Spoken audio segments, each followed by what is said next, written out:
Olá, seja muito bem-vindo ao Exame Infra, o nosso podcast de infraestrutura da Exame. Eu sou Luciano Pádua, sou editor de macroeconomia aqui da Exame e hoje acompanhado com meu fiel parceiro Maurício Malanconi. Maurício, como é que você está? E aí, Luciano, tudo bem? Muito bem. Maurício é fundador da Suporte, que é uma empresa dedicada aí a transformar também a infraestrutura brasileira e é meu co-apresentador aqui no nosso podcast. Nós temos o prazer hoje de receber, e eu vou tomar o cuidado de ler a biografia, a Natália Marcassa. Ela que é economista, ela que foi secretária nacional de Transportes Terrestres, teve grande atuação em políticas públicas e planejamento de transportes e regulação. Hoje, ela ocupa o cargo de vice-presidente de Relações Institucionais da Rumo. Natália, muito obrigado por estar aqui conosco. É um prazer estar aqui com você, Luciano, Maurício, para esse bate-papo de infra. Prazer é nosso. Perfeito. Natália, a gente estava conversando e nos nossos outros episódios, chegamos agora aqui ao nosso 8º episódio do podcast, e sempre a gente esbarra num assunto que eu acho que é um assunto que esbarra em todo mundo que pensa a economia brasileira, que pensa a capacidade do país de transportar uma mercadoria do ponto A para o ponto B. E eu vou ser bem franco nessa pergunta para abrir. Por que a gente tem tão pouca ferrovia? Por que tão pouca mercadoria é transportada por ferrovia no Brasil? Tá. É bastante interessante, né, a gente falar um pouquinho da história, né, de ferrovia, como que se formou e por que é tão difícil investir em ferrovia, né? A gente viu nos últimos anos, acho que bastante investimento em rodovias, bastante investimento até em aeroportos, né? Se a gente lembrar, né, pré-Copa, o tanto que melhorou os nossos aeroportos, acho que todo mundo acaba circulando por aeroporto, é uma coisa, né, que interfere no dia a dia, né, de todo mundo, e você vê como que você melhorou, né? O programa de concessões de rodovias, né? Se você pega os últimos 20 anos, né, como eu trabalhei um pouco na área, eu lembro que, assim, quando a gente fazia as primeiras pesquisas, até com o usuário ali daquela rodovia, o pedágio é caro, né? Quando a gente faz agora a pesquisa 20 anos depois das concessões, 25 anos depois das concessões, você vê um usuário que prefere pagar um pedágio do que andar numa rodovia sem pedágio. Sim, por causa de todo o serviço que ele recebe, segurança. A percepção do valor. Operação. Então, a gente conseguiu construir isso, né? Em ferrovia, a gente não tem essa mesma percepção. E acho interessante a gente explicar um pouco, né? Como que surge a nossa malha ferroviária, Luciano? Ela é uma malha centenária, tá? Então, assim, ela começou em 1800. Então, se a gente pensar, a gente tem uma malha que foi incentivada e construída pelo Dom Pedro II. Exato. Tá? Então, se a gente lembrar da história do Barão de Mauá, ela vem daí. E ela vem de uma lógica que ela tinha um objetivo de integração nacional, tá? Então, a gente olha uma malha que ela está muito ligada ao litoral, tá? Porque era o que a gente tinha na época, uma economia muito mais voltada para o litoral, tá? E ela chega ali, mais ou menos, a primeira malha, ela vai chegar no máximo até o Mato Grosso do Sul, um pouquinho do Mato Grosso do Sul. Então, ela está concentrada no litoral e no sudeste para baixo, tá? E se você olha o trecho sul mesmo, quando a gente olha Rio Grande do Sul, você vai ver que ela contorna o estado do Rio Grande do Sul, porque ela tinha uma função, inclusive, de proteção de fronteira. Para levar tropas e levar suprimentos, e levar o que fosse. E proteger. Proteção. É tão interessante a lógica, a diferença da lógica para o que a gente tem hoje, que é comercial, que a bitola que a gente tem no Rio Grande do Sul é para não ligar com a da Argentina e dos países vizinhos. Nossa. Porque era uma ideia de proteção que era para não entrar no nosso território. O que nos remete hoje a uma malha que tem pouca utilidade. Entendeu? Sim. Então, você tem... Hoje, a nossa malha tem mais ou menos 30 mil quilômetros. E você tem, com operação, com carga mesmo, 1/3 disso.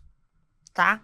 Porque grande parte tem essa lógica de litoral, que hoje não é o principal local da nossa economia. Sim.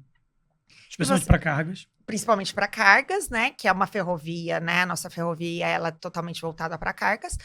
E essa questão de fronteira, que faz com que a gente não ligue com os países vizinhos e não consiga escoar a produção. E esses 2/3, eles estão inoperantes, inativos? Então, alguns trechos eles operam com um volume muito pequeno e alguns trechos eles estão mesmo inoperantes, tá? Eles estão mesmo inoperantes. E, às vezes, são trechos que estão inoperantes desde a rede ferroviária. Porque se a gente lembrar, né, entre 1800 e a década de 90, quando foi feita a privatização, a gente teve uma rede ferroviária operando esse ativo por muitos anos. E parte desse ativo ele foi sendo realmente diminuído e paralisado durante a própria rede ferroviária, onde foi vendo que não tinha mais viabilidade, né? A gente decide, né, no Brasil, privatizar a rede ferroviária porque era o nosso maior ponto de déficit do Brasil, tá? A gente tinha um déficit de $1 milhão dia com a rede ferroviária. Naquela época. Naquela época. Desinflacionar esse valor. Tá? $1 milhão dia. Eu até falo em dólar para a gente ter a dimensão, né? Então, a gente tinha isso no nosso... E a gente tinha esse balanço, esse bem ativado no nosso balanço, que na verdade, né, era negativo, né, no nosso balanço. E aí ela foi decidida, então, gente, vamos acabar com a rede, vamos privatizar. E aí foi privatizado os trechos econômicos e os trechos antieconômicos. Porque a ideia ali era se desfazer desse passivo e não necessariamente, como a gente tem uma visão de negócios hoje, que é vamos privatizar, vamos conceder para gerar investimento. Sim. Ali vamos conceder e vamos privatizar para parar de perder, stop loss. Sim. Essa era a lógica da privatização. Então, a gente tem hoje contratos de concessão daquela década de 90 em que tiveram obrigações de muito pouco investimento, tiveram a possibilidade de desativar trechos antieconômicos, porque eles sabiam que se não tivesse essa possibilidade, muito provavelmente eles não atrairiam um privado. Claro. Se eles tivessem a obrigação de recuperar todos esses trechos e tudo, provavelmente a conta não fecharia na época. O que fez com que ao longo dos últimos anos, desses últimos 20, 25 anos dos contratos de concessão, as concessionárias se concentrassem naqueles ativos que eram realmente rentáveis e econômicos, e aí sim começassem a olhar para aquele ativo e fazer algum investimento para trazer essa carga. E meio a isso, Luciano, a gente começa a partir de 2020, na verdade, 2017, quando foi criada a legislação que permitiu as renovações antecipadas de ferrovia, que foi, na verdade, uma remodelagem desses contratos antigos, dizendo, tá bom, eu vou renovar as suas concessões de ferrovia, mas a gente vai trazer investimento e vai trazer para uma regulação dos dias atuais, tá? Então, aí a gente vê uma retomada ali de investimento a partir de 17 em ferrovia. Acho que esse é um pouquinho do panorama geral. Natália, você teve uma carreira notável no setor público, e agora está fazendo uma transição para a iniciativa privada. Como que você tem vivenciado essa transição hoje na Rumo e qual que é o CAPEX da Rumo para os próximos anos? É bastante interessante, sabe, Maurício? Às vezes eu sento ali, tô vendo algum contrato, alguma coisa, eu falo assim, eu não acredito que eu escrevi isso. Acontece isso. Então isso acontece, tá? Agora na minha trajetória. Mas eu acho que a grande riqueza também é ver as dores do privado para investir. Entendeu? Então, às vezes, a gente está numa cadeira pública e não consegue ter a dimensão do quanto é difícil fazer. Esse equilíbrio. Do quanto é difícil fazer.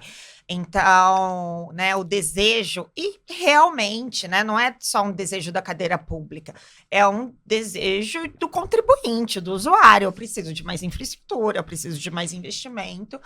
E como, do outro lado, eu organizo um contrato de concessão que vai permitir atrair investidor, porque se não for um contrato que atrai investidor, a gente não vai ter esse CAPEX, essa infraestrutura sendo realizada. E como é esse equilíbrio? Então, acho que para mim esse é o maior aprendizado até agora, sabe, Maurício?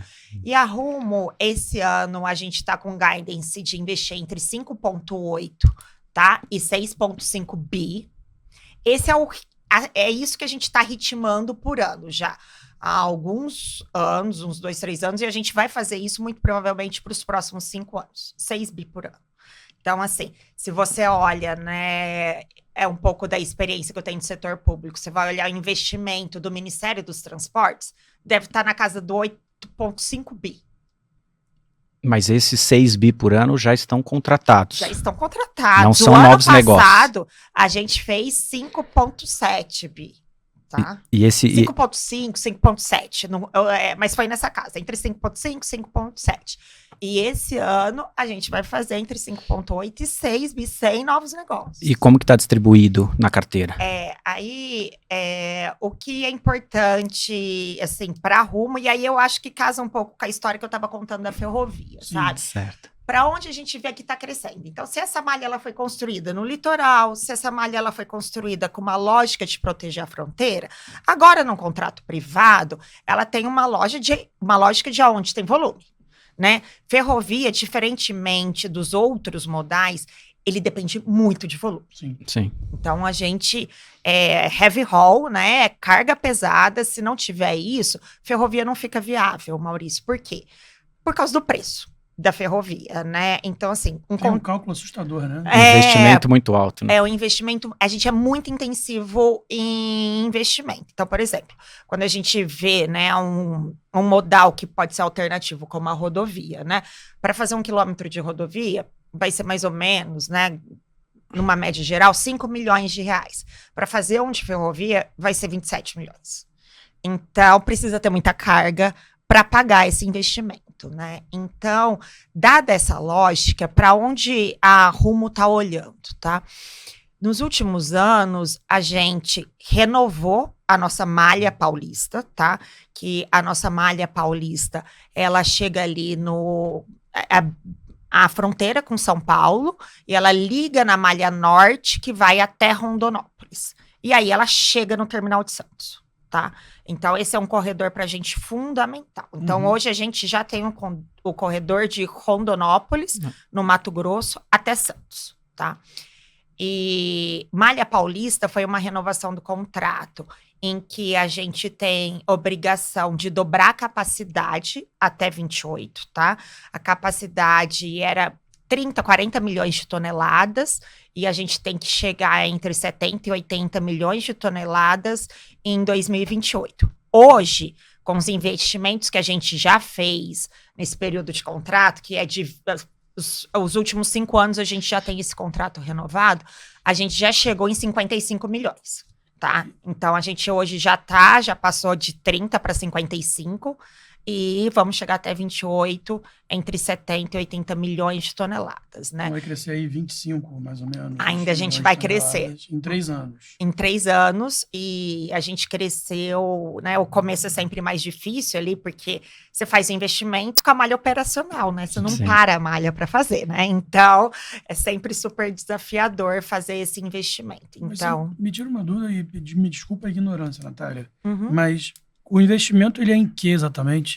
Então, no sentido de mais pontos de atração, de escoamento de produção? São mais caminhos para trazer mercadorias?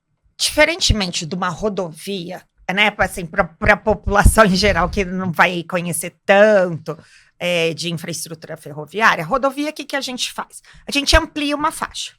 Né? A gente dobra a capacidade ampliando uma faixa. Como que a gente amplia a capacidade em ferrovia, tá? A gente, sim, pode ampliar a capacidade. Então, a Malha Paulista passa de linha singela em alguns trechos que era para a linha dupla, tá? Então, ela também está sendo duplicada a capacidade, assim, na parte de via. Mas está sendo instalado o que a gente fala de terminais, que aí já é onde a gente bota mais pontos de atração de carga.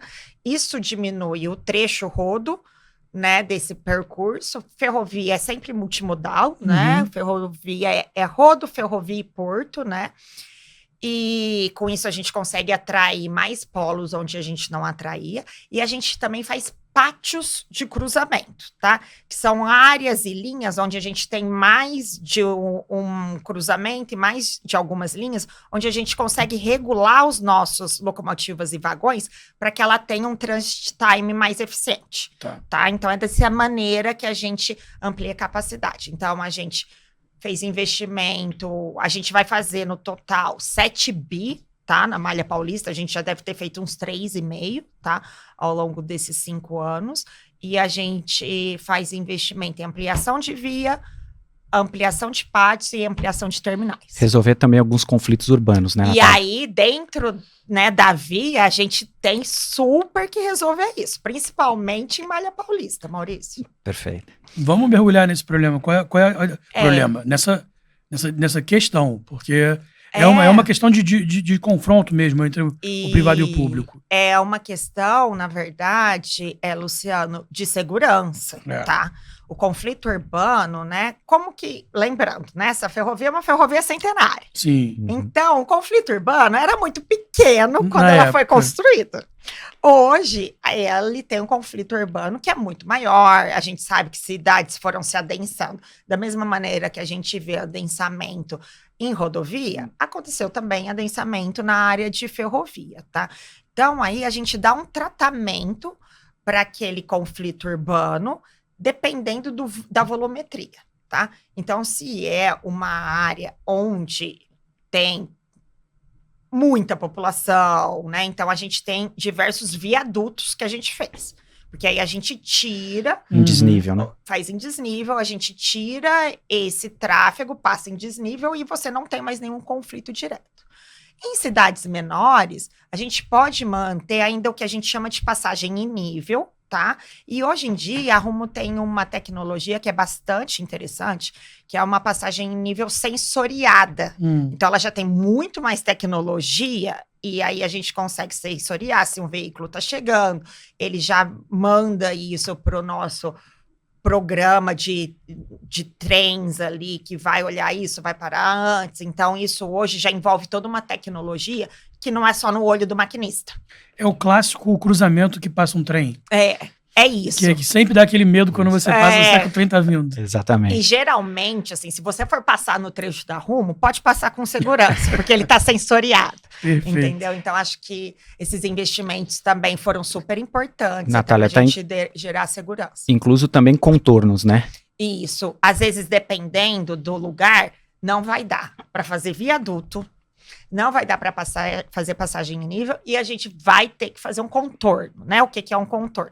É quando a gente sai do perímetro urbano e aí a gente entra numa área que é mais rural para contornar aquilo. Então, a gente também tem contorno dentro desses investimentos. Então, Malha Paulista, que foi essa renovação, o objetivo é isso. E, assim, super legal também, né? Quando a gente vê o avanço da tecnologia. Luciano e Maurício, a gente tem um programa, né, de tecnologia hoje embarcada, onde a gente já consegue ter locomotiva híbrida, a gente consegue aumentar a eficiência da alocação da frota, né, de trens e de vagões ao longo do processo, o que faz com que, além do investimento, isso consiga também ampliar a nossa capacidade. Então, é um pool de melhorias que a gente faz, tanto em CAPEX quanto em OPEX, né, na parte de operação, melhorando a tecnologia. Então, assim, corredor Malha Norte e Malha Paulista é super importante para a gente. Outro investimento que a gente também, nos últimos anos, se dedicou. A gente ganhou um leilão, né? São poucos leilões de ferrovia, mas a gente ganhou o leilão do que a gente chama de tramo central da Ferrovia Norte-Sul, né? Ferrovia Norte-Sul é uma ferrovia que estava em construção há mais de 30 anos. Ela foi alvo de muitas polêmicas. De super polêmicas. A Rumo ganhou o último trecho dela no leilão em 2020. Em 2020 foi o leilão. Esse tramo central, ele vai de Palmas, no Tocantins, à Estrela do Oeste, na Malha Paulista. Então, ele vai chegar aqui pelo meio de Tocantins e de Goiás e ligar lá na Malha Paulista, que vai para Santos, tá? São mais 1.500 quilômetros esse trecho. E a gente fez o investimento para terminar essa ligação. Qual que é o total dele previsto? Então, o total desse investimento hoje na Norte-Sul, ele deve ter sido mais ou menos na casa de 3 bi, entre via e terminais, tá? E aí a gente construiu o terminal de Alvorada, a gente construiu o terminal de Rio Verde, terminal de São Simão. Então, a gente botou vários terminais que fez com que a gente ampliasse a capacidade da Ferrovia Norte-Sul nesses 5 anos que a gente está com ela em 20 milhões de toneladas. Nossa, 20 milhões. Nossa. Então, assim, é muito legal hoje você chegar e ver a Ferrovia Norte-Sul funcionando e atraindo mais de 20 milhões de toneladas. Interessante. Então, e essas cargas que estão sendo usadas, assim, a cena clássica é BR-163 na lama, e a gente sabendo do agro, mas muita gente também argumenta que a ferrovia serve muito mais ao minério hoje. Qual que é a divisão disso no portfólio de vocês, como maiores operadores? Né? E tem também um outro trecho de investimento de vocês, para além desse que vocês estão na Norte-Sul, especificamente para o agro, né? Tem. Então, assim, hoje, minério para a gente é quase zero. Tá? A gente que opera muito a Vale, né? A gente é uma ferrovia bandeira branca, então a gente não é dono da carga. Todo dia a gente tem que acordar e vender essa capacidade, tá? E grande parte da venda dessa capacidade é para grãos, né? Então, hoje a gente tem ali dentro da ferrovia um market share de 70% de grãos e 30% de outras cargas, tá? Legal. Que elas vêm crescendo muito também, que é o quê? Celulose. Legal. A gente tem bauxita também, a gente tem fertilizantes, porque é a carga de retorno do agro, Legal. então a gente tem muito fertilizantes. Carga geral, né? A gente tem uma operadora separada da Rumo que opera só container. Legal. Então a gente transporta também, são 300 mil, 130 mil containers por ano que a gente transporta. E a gente transporta algodão, Coca-Cola, fralda, tudo em container, tá? Então também é uma carga importante pra gente, que vem uma carga de retorno. Então, assim... Para não rodar ocioso, né? Para não rodar ocioso, né? Então, pro vagão, a gente fala, não pode ficar batendo lata, né? Em vagão. Então, a gente volta com isso. E aí, a gente ampliou a malha paulista. A gente fechou Norte-Sul. Agora, onde a gente quer chegar, tá? A gente tem uma autorização. Então, você vê que eu tenho todos os modelos regulatórios. Eu tenho uma renovação de malha existente. Eu tenho um novo leilão com a Ferrovia Norte-Sul. Uma concessão. Que é uma concessão. E agora a gente está usando o modelo regulatório da autorização para construir 740 quilômetros que vai ligar da onde? De Rondonópolis, aonde a gente tem o maior terminal de grãos da América Latina. São 40 milhões de toneladas ali que Rondonópolis pode fazer. Então, é muito gigante ali o terminal. E a gente está avançando de Rondonópolis até Lucas do Rio Verde. Legal. Que é onde é o coração da soja. Justamente para que a gente não tenha mais a necessidade dessa soja ser escoada pela BR-163, que é uma pista simples, que muito provavelmente terá muita dificuldade de ter uma licença ambiental para fazer uma ampliação de capacidade, porque passa legal, né? Dentro da Amazônia. E a saída por Santos é uma saída menor, né? É um custo logístico mais barato. Então, o próximo ano, 2026, a gente já vai inaugurar o terminal de Dom Aquino, que já é a 170 quilômetros de Rondonópolis. E aí, nesse primeiro terminal, a gente já vai adicionar mais 10 milhões de capacidade. Tá. E aí, a nossa ideia é chegar até Rondonópolis com essa ferrovia mais ou menos a 28, 29. Não, legal. E isso significa para o produtor, né, que vai contratar o serviço de vocês. Por que ele escolheria o trem? Porque a gente fala muito sobre trem e o quanto ele deveria ser o Eldorado da infraestrutura brasileira. Mas é realmente mais barato? Ou o frete também rodoviário muitas vezes fica mais competitivo? Eu queria entender esse nó, assim, de quem vai mandar a carga, o que faz sentido. Vamos lá. O que é importante, né? Quem paga essa conta? Quem paga essa conta é o usuário. Isso. Tá? Então, assim, Todas as ferrovias que a gente tem no Brasil, elas não têm contrapartida pública, tá? Então, elas são 100% privadas. As ferrovias, não existe ferrovia sendo operada por nenhuma empresa pública, nem sendo implantada por empresa pública. Hoje a gente tem um trechinho da ferrovia Oeste-Leste, mas eu acho que o governo deve estar botando 200 milhões por ano. Então, não é isso. Pouco. Muito pouco. O resto 10 mesmo... quilômetros. O resto mesmo é feito... Por aí. O resto mesmo é feito todo com o setor privado, tá? Então, é lógico, there's no lunch free, né? Quem paga essa conta é o usuário, porque a gente é muito intensivo em CAPEX, tá?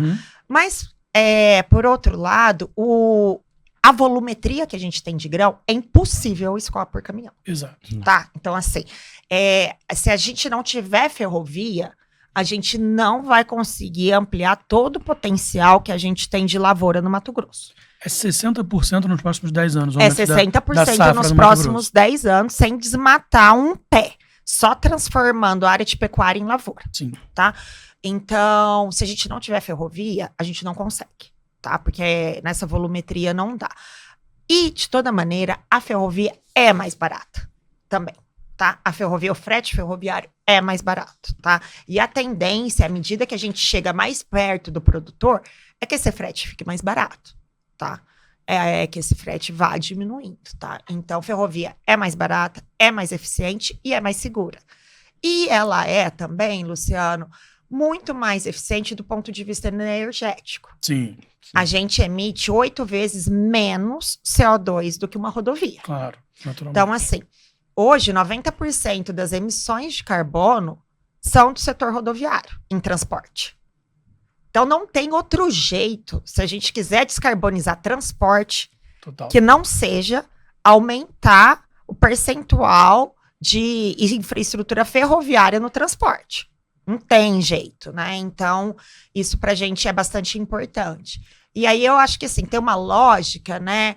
A gente tá vendo o esforço do governo de fazer Plano Nacional de Ferrovias, a gente pode comentar um pouco sobre isso, mas também de instrumento de fomento, sabe, para o setor de ferrovias. Então, hoje a gente vê, por exemplo, um BNDES emprestando, quando a gente olha em transporte, quase 70% é para rodovia e 30% é para ferrovia. Né? Quando a gente olha um fundo clima, né, que começou, né, a existir nesse governo atual, faz um ano e pouco, acho que teve uma rodada inteira, né? Um ano inteiro de fundo clima, que é justamente para financiar investimentos de transição ecológica. A ferrovia não participa. Hoje a gente tem ferrovia elétrica só no fundo clima, mas não existe ainda tecnologia no mundo para a ferrovia de carga heavy haul ser elétrica. Mas o que ela... provavelmente o argumento de vocês é que o que ela tira de circulação do outro compensa. Com certeza. Assim, é no net. É um pouco do argumento mesmo do pessoal do etanol, por exemplo. Que fala que no ciclo de vida da coisa, do etanol, por exemplo, cara, eu sou neutro. Eu sou neutro ou menos, né? Isso, assim, na verdade...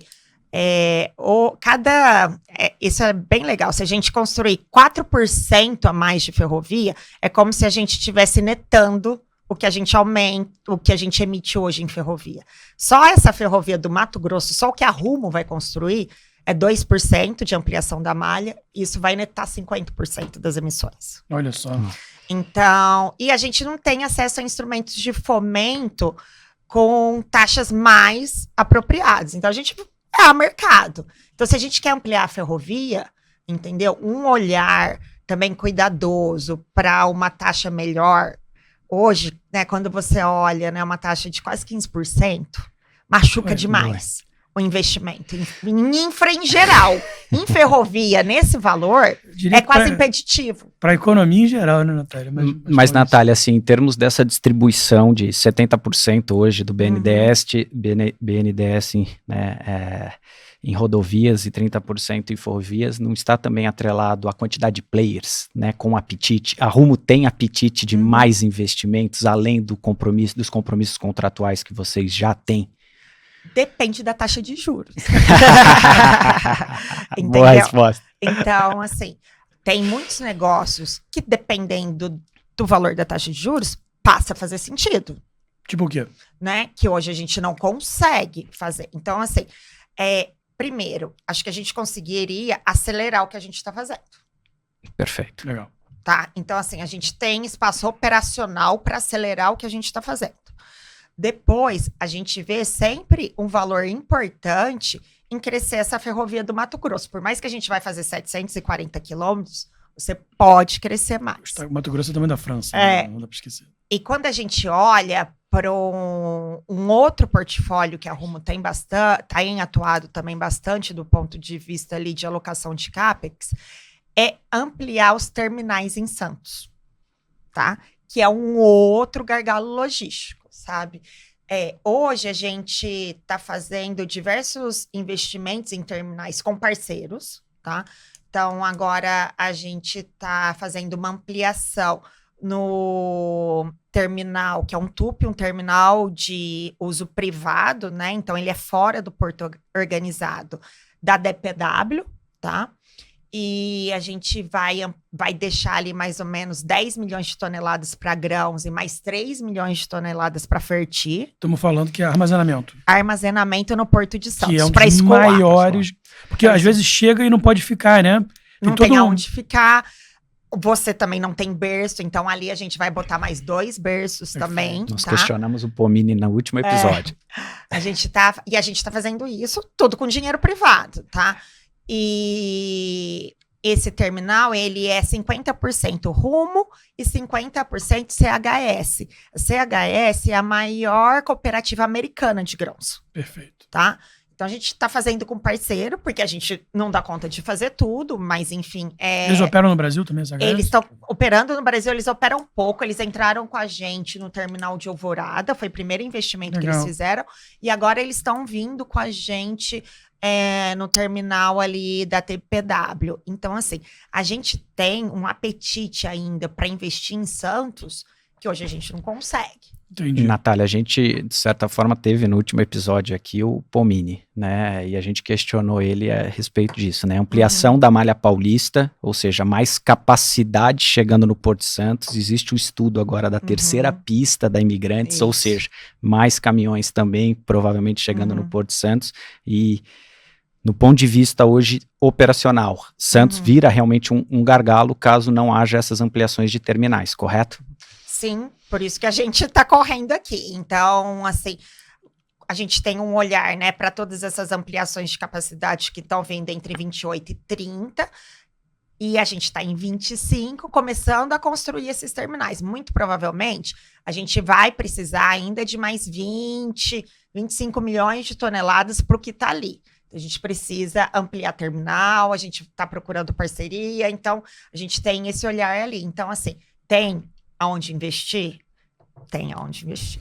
E aí, deixa eu lhe perguntar também, uma dúvida que eu sempre tive muita gente argumenta que seria mais útil, ou seria mais melhor o custo-benefício fazer essa exportação de grãos, principalmente do Mato Grosso, pelo Arco Norte. Para vocês, com esse trecho também da Norte-Sul, é algo que vocês estão vislumbrando? Como é que é esse pensamento? Tá. Bem, a gente não acredita nessa tese, até porque a gente está botando todo o investimento que a gente está colocando, né? E por que a gente não acredita nessa tese, né? Quando você olha, né, o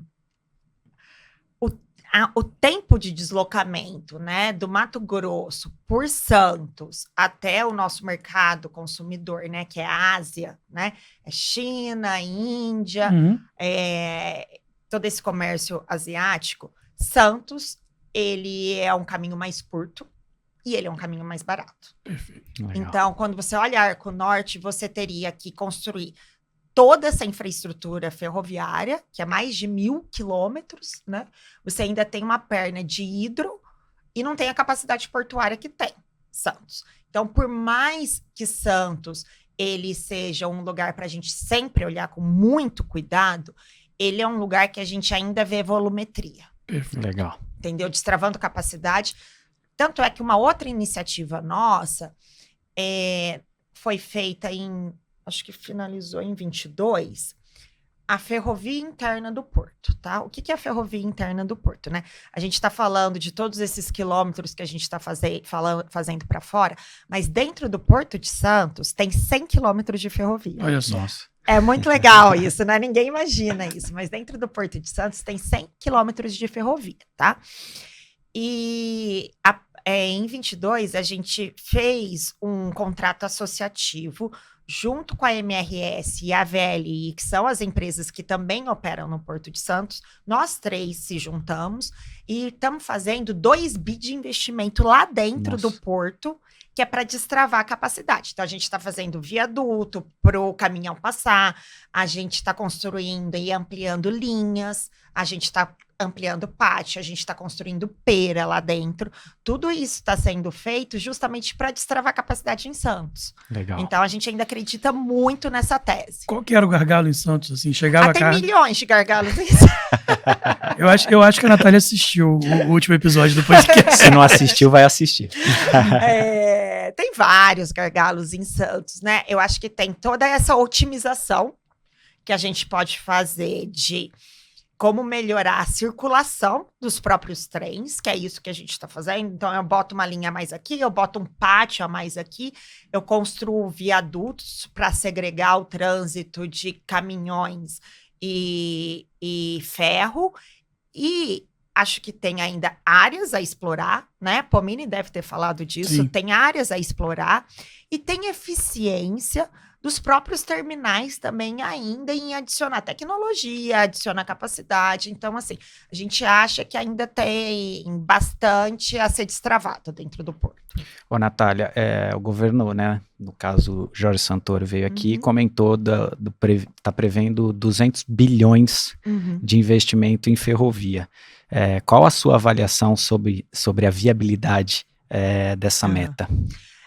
Acho que, assim, é muito bem-vindo o governo olhar para a ferrovia, né? Então, assim, a gente tem um plano, a gente tem uma diretriz para a ferrovia, é super importante. Em infraestrutura, nada a gente faz, Maurício, do dia para a noite.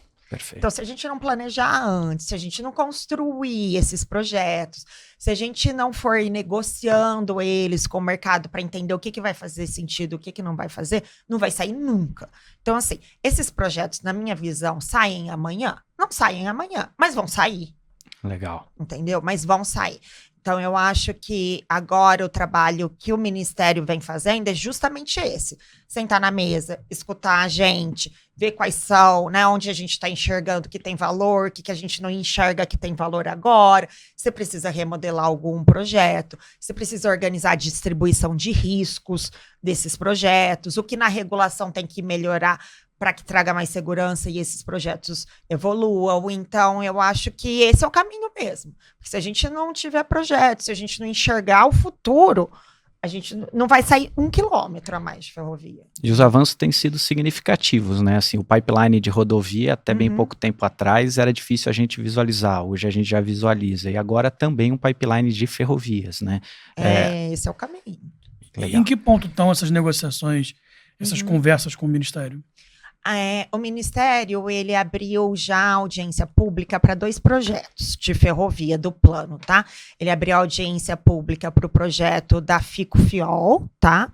E ele abriu a audiência pública também para o projeto da EF 118, que é a ferrovia que liga Rio de Janeiro ao Espírito Santo, tá?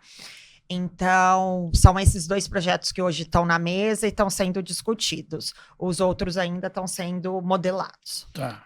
Beleza. A retomada do transporte de passageiros no Brasil está no radar da Rumo ou não?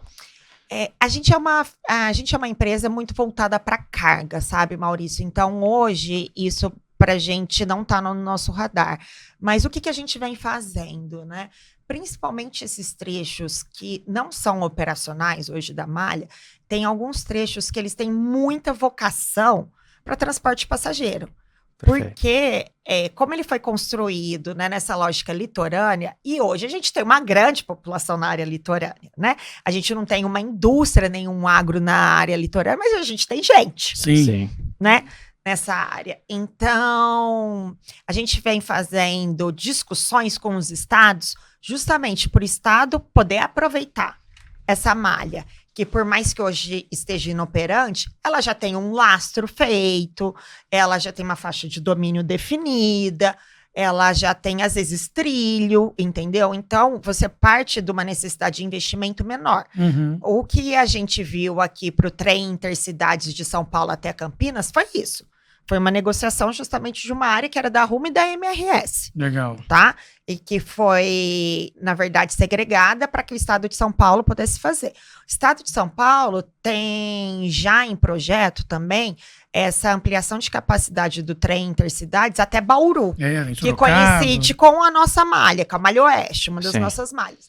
Então, muito provavelmente, a gente vai organizar também a transferência desses trechos para que possa ser feito e ampliado o transporte de passageiro. O TIC, pelo que o Benini comentou com a gente, na verdade são 4 eixos, né? São Paulo, Campinas, São Paulo, São José dos Campos, São Paulo, Sorocaba e São Paulo, Santos. No Santos, não teria relação com a capacidade de vocês. Eu acho que ele não entra, não é nessa linha o que eles estão pensando em Santos, Um trecho Greenfield novo. Eu acho que eles estão pensando numa linha nova, porque essa área de Santos que a gente tem da malha, a gente usa, então não vai ser uma linha separada, entendeu? Não poderia interferir na capacidade operacional de vocês, da ferrovia, então Legal. É uma área nova. E tem outros estados que têm essa vocação também para ter esses trens como o TIC? A gente vem conversando, principalmente à medida que a gente vai renovando as malhas, tá? Ou se o desejo do governo não for renovar, for fazer uma nova licitação, muito provavelmente o próprio governo fará essa discussão. Então, assim, hoje a gente tem discussão com Mato Grosso do Sul, tá? Por causa da malha Oeste, que é uma malha que o contrato termina em 26, e terá uma decisão se uma renovação ou uma nova concessão. Essa conversa está acontecendo, para ver que trecho que poderia ser viável, ficar com o próprio estado do Mato Grosso do Sul ou não. E também na Malha Sul, tá? A Malha Sul abrange os estados do Rio Grande do Sul, Santa Catarina e Paraná, né? E tem vários trechinhos ali que os estados têm interesse para trem turístico. É uma região mais turística e tudo. Então, a gente já vem conversando também. Entendi. Eu queria saber de você uma coisa. A gente falou muito de investimento privado. E eu queria entender, assim, o caminho para o investimento no setor é só privado? Porque é muito recurso necessário. Como é que o mundo faz isso? Eu acho que o mundo tem muito mais uma participação estatal de bancos multilaterais.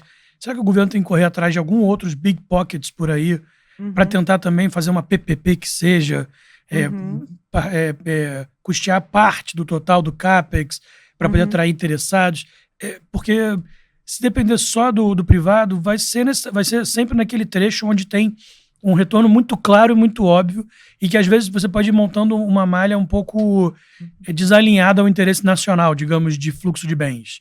Faz sentido isso na sua cabeça? Não, faz todo sentido, Luciano. Quando a gente olha, né? E aí a gente tem que também entender um pouco, né? Qual é a vocação de ferrovia, né? Ferrovia de carga, ela é feita para... Você tem que ter entre 400 e 700 quilômetros de transporte para começar a fazer sentido. Então, quando a gente tem uma distância até 400, rodovia é mais fácil, sabe? Então, assim, o Brasil é um país muito grande. Para transporte de pessoas, você também começa a olhar em longas distâncias, avião é melhor. Então, assim, a gente fala, né, tem uma visão, né, na nossa cabeça muito de uma ferrovia Europa. E aí você vai ver que são estados mais adensados, né? Estados-nação mais adensados, com uma malha mais adensada. Quando a gente olha Estados Unidos, você não vê já uma malha ferroviária tão proeminente. Chicago lá, né? Você tem ali o Chicago Belt, você tem algumas, mas assim. Então, eu acho que tem que entender um pouco, né? O desejo precisa entender um pouco disso, né?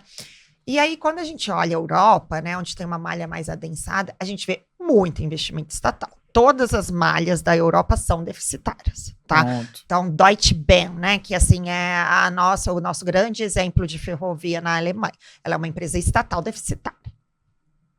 sendo alemã. Então, assim, é porque não deve dar certo mesmo, né, gente?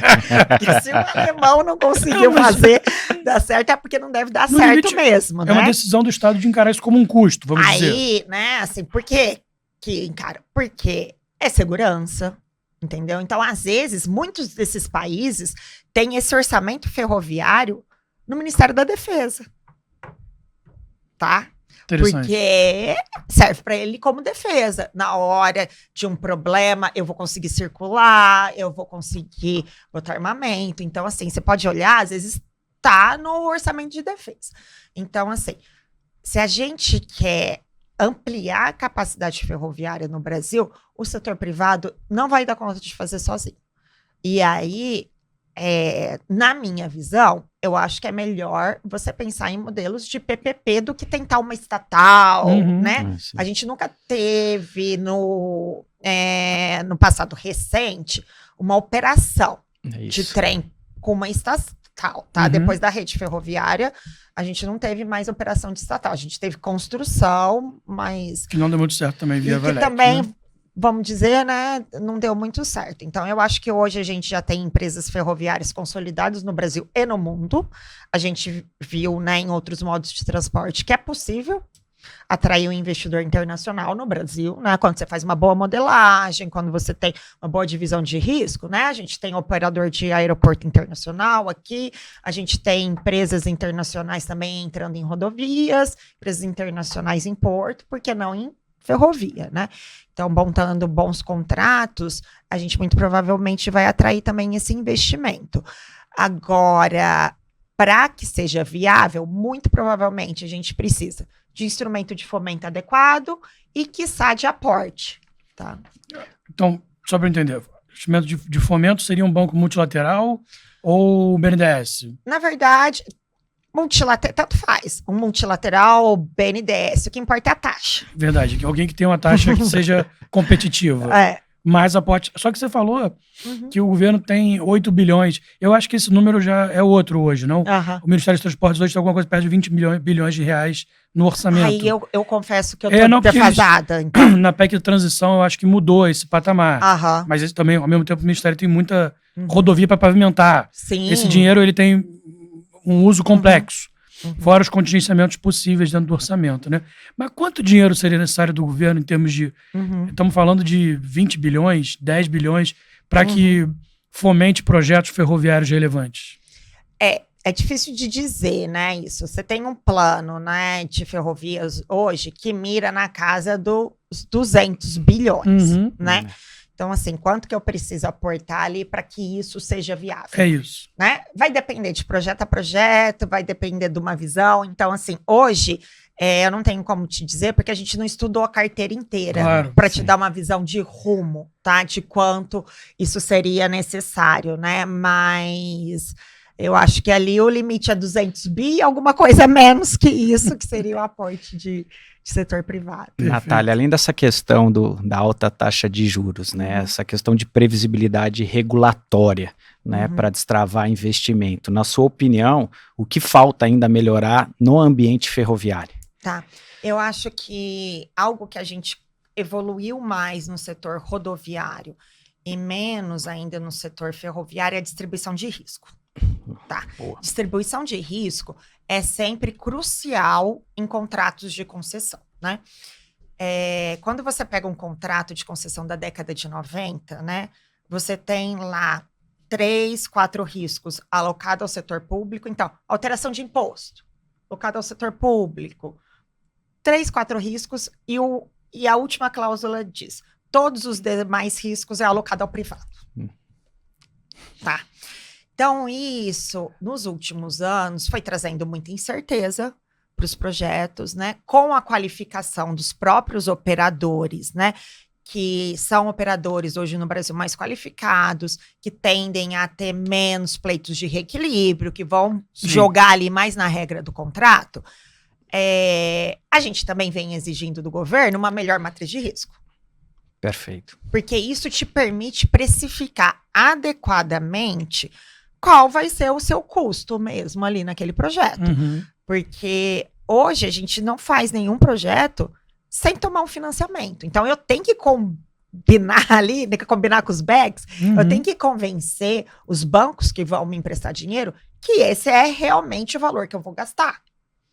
Para eu convencer o banco que está atrás de mim, eu tenho que ter um contrato com uma alocação de risco organizada. Então, eu acho que isso é muito importante. Por exemplo, vou dar um exemplo de matriz de risco, né?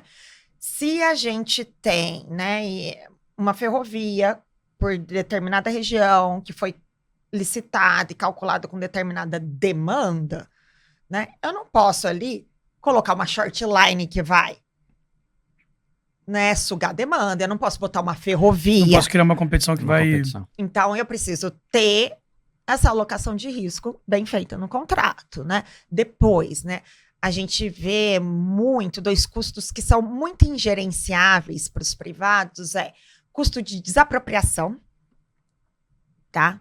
E alocação de comunidades, né? Porque hoje, por mais que a lei não exija uma alocação de uma comunidade que está numa área que está invadida, hoje o empresário privado faz isso. Porque a gente, até para tomar um financiamento, você é regido pelos princípios do Equador, você está numa área vulnerável, hoje a gente não tem como não se comprometer em alocar essa comunidade que é vulnerável, Sim. que está na nossa malha. Então, assim, são custos que são muito ingerenciáveis para a gente, como também das condicionantes ambientais, né? No Brasil, a gente tem uma tradição de leiloar sem licença prévia. Então, o concessionário que vai Fica tirar. com risco.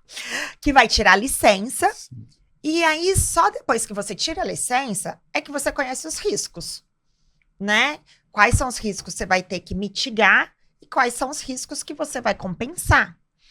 E dependendo do entendimento da região, isso pode ser muito caro, tá?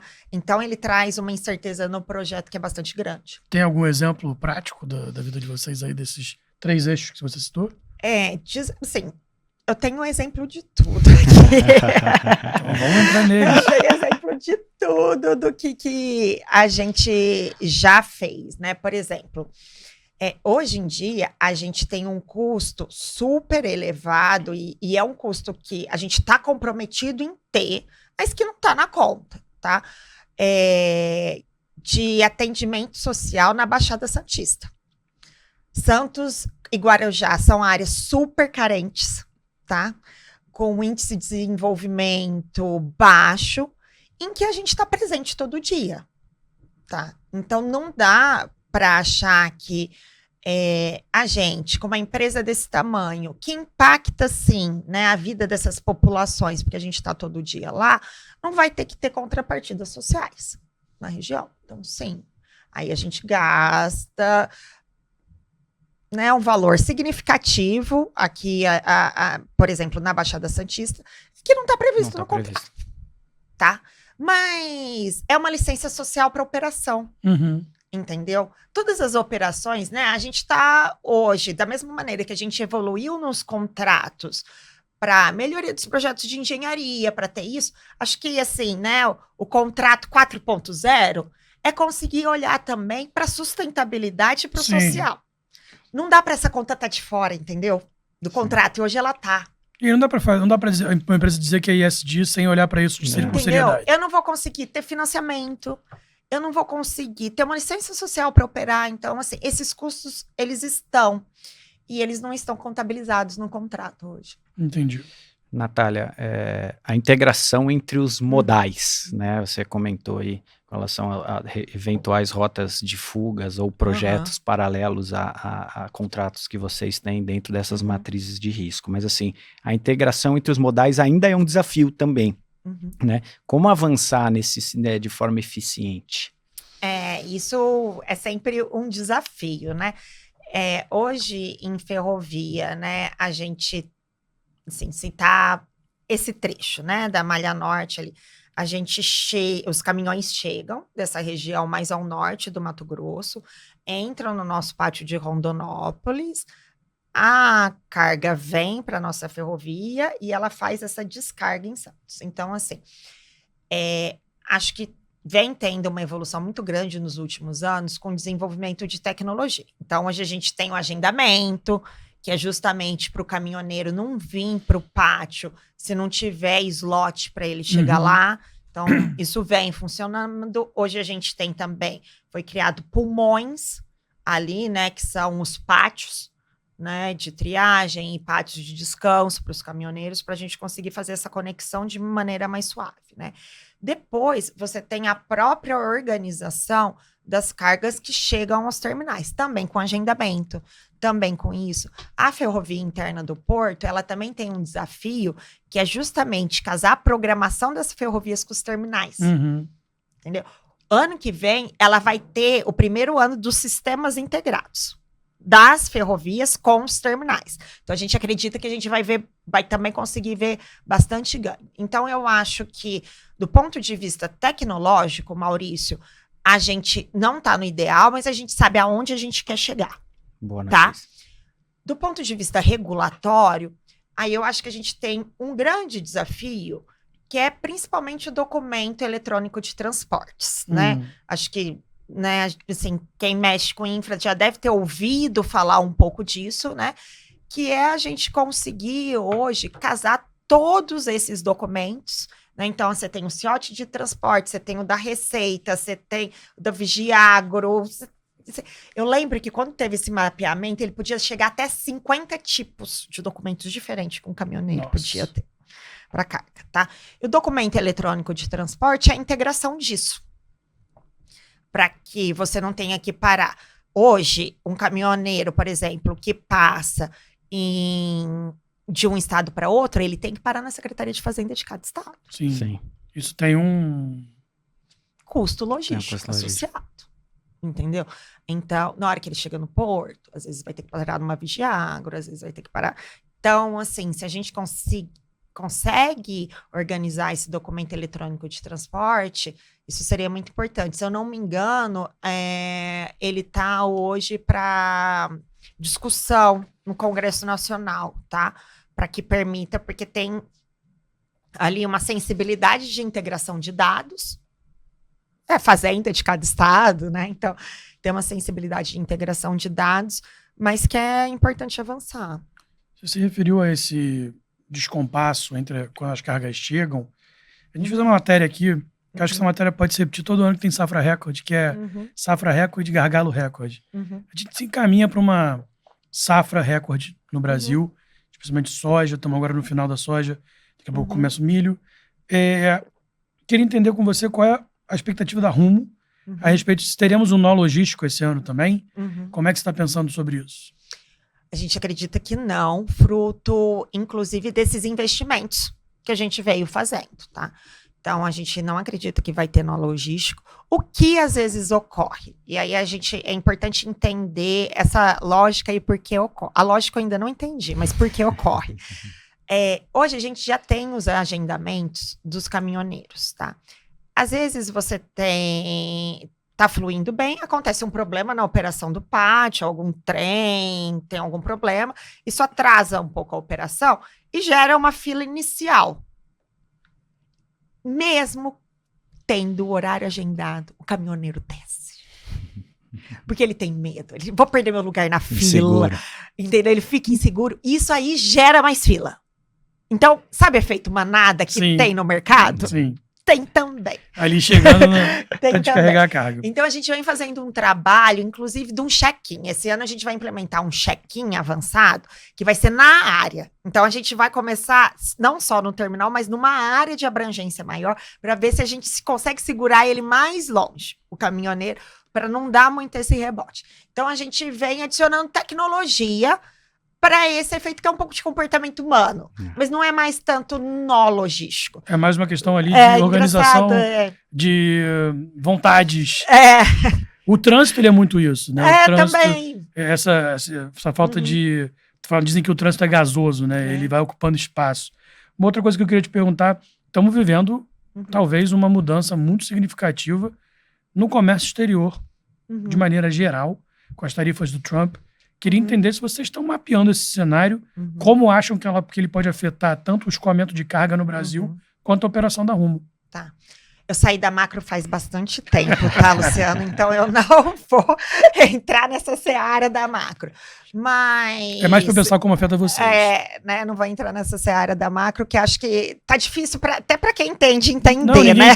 Ninguém entende. A gente tá vivendo isso aí. Até para quem entende entender. Então, assim, pra gente, o que importa, né, é um pouco de como vai funcionar a demanda e como vai funcionar os nossos competidores, que principalmente nosso competidor é Estados Unidos, que também exporta bastante para a China, tá? E se essa demanda continuará existindo na China. Então, assim, nossa tese é que ninguém vai parar de comer na China, seja qual for a discussão, né, ali de tarifa alfandegária que existir, a gente acredita que essa demanda continuará a ser firme.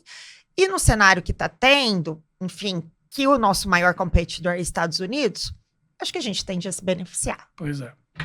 Então, tá respondido. Vai ter mais demanda. Ô, Natália, se você pudesse propor uma mudança estrutural no mercado de infraestrutura, qual seria? Só uma. Só uma, né? Só uma. Quantas você quiser. Nossa, muito difícil essa discussão. Porque você sabe, Maurício, que eu acho que não tem bala de prata. Perfeito. É a matriz. Não tem bala de prata para esse setor. Não é fácil de fazer.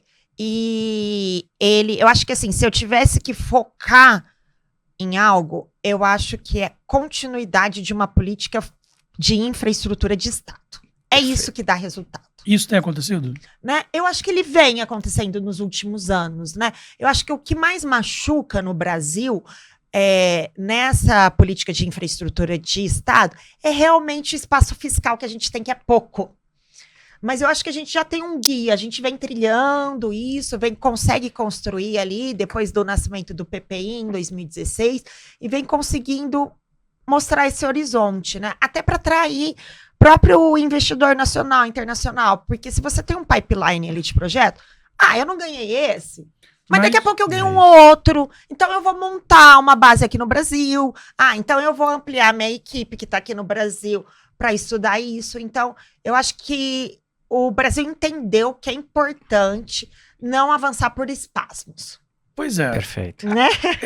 Entendeu? Porque esse ano a gente vai ter, e a gente sempre fala sobre isso aqui, a gente fez uma matéria na Exame falando que vai ser o ano dos leilões. Eu acho que tem um espasmo aí que estava travado, que era o espasmo do saneamento, né? Que é um mercado que demorou, assim, um pouco, acho que já tivemos muitos investimentos, após o novo marco regulatório, a gente incluiu o saneamento também em infra, mas de maneira geral a gente vai ter mais de 90 leilões esse ano, e a gente não conseguiu contabilizar todos os estados, então a matéria foi ao ar com pelo menos 90, né? E a gente se pergunta muito aqui no podcast aos nossos convidados se a gente vai ter capacidade de capital de absorver essa demanda, de engenharia de tocar, com uma construção civil especialmente também muito acelerada. Queria entender sua visão diante disso. Mão de obra. A gente evitar esses espasmos, né? Acho que essa escadinha mais progressiva talvez seja o ideal, né, para um país como o Brasil.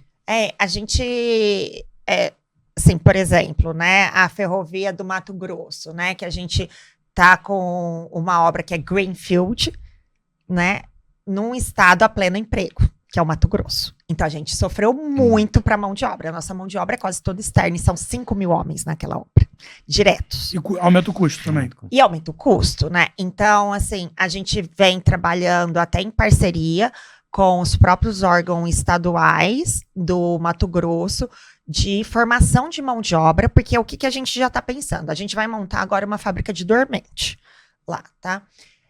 Eu quero fazer uma transição de carreira com esse profissional que hoje está construindo, porque eu vou precisar de alguém para operar. Sim. Perfeito. Então, a gente está começando já a fazer uma transição de carreira com essas pessoas e com a ajuda do Sistema S e do próprio Estado na formação desses profissionais. Sim. Tá? Então, acho que a gente precisa agora ter um olhar um pouco para isso, melhorar alguns entraves. Então, acho que é uma agenda super importante também. Perfeito. Natália, a gente vai caminhando para o nosso encerramento do nosso podcast. Maurício, tem alguma coisa que você queira colocar antes da gente... Acredito que seja isso. A Natália comentou que estava essa questão de política de Estado, né? O Brandon também foi um dos que reforçou essa importância de a gente não deixar que o mercado oscile conforme as gestões políticas do país, né? Então, na prática, realmente eu observei aqui, a gente observou que o Brandon tem aprendido bastante no conselho. Brandon é excelente, ele é genial. Ele é muito bom, foi muito bom recebê-lo aqui. Eu queria fazer a última pergunta para a gente se caminhar para o final, que é o que você pretende ver daqui a 10 anos nas ferrovias brasileiras? O que você pretende ter tanto da Rumo, se você permanecer na Rumo nesse tempo, quanto em outros locais que você gostaria de ver e falar, nossa, o Brasil finalmente conseguiu destravar esse tema? Eu acho que, assim, a gente chegar, né, com mais opções, né, portuárias, por exemplo, acho que a gente vê, né, um valor muito grande, né, na FICO. Hoje a gente tem um porto que é maravilhoso, que é Vila do Conde, que tem um calado lindo, e a gente não tem uma ligação, por exemplo, da Norte-Sul com Vila do Conde, que para a gente faria todo sentido, são mais 800 quilômetros ali de ferrovia. Então, eu acho que se a gente conseguir ter um olhar de ligar as principais cargas aos principais portos que têm escoamento para a gente, daqui 10 anos, ter mais uma opção ao Porto de Santos, é muito bem-vindo. Perfeitamente. Natália, queria agradecer demais pelo seu tempo, por vir aqui ao nosso podcast. Queria agradecer também a você que nos acompanhou até aqui, que nos prestigiou com a sua audiência qualificada. Se você gosta de assuntos de infraestrutura, de economia, macroeconomia, negócios, siga a Exame. A gente está sempre tentando fazer um debate de alto nível, sem polarização, tentar mostrar as agendas como elas são e os desafios, tanto do setor público quanto do setor privado. Aqui nesse podcast você viu um pouco do que a gente tenta fazer, trazer o que importa realmente para quem está operando, no caso de hoje, as ferrovias brasileiras, né? Uma boa parte dessa malha. E por que a gente não tem ferrovias? Por que a gente precisa de mais? E onde podemos chegar daqui a 10, 15, 20, 30 anos? É isso, eu sou Luciano Pardo, editor de macroeconomia da Exame. Agradeço ao Maurício e à Natália pela parceria de hoje no nosso episódio. E até a próxima. Muito obrigado.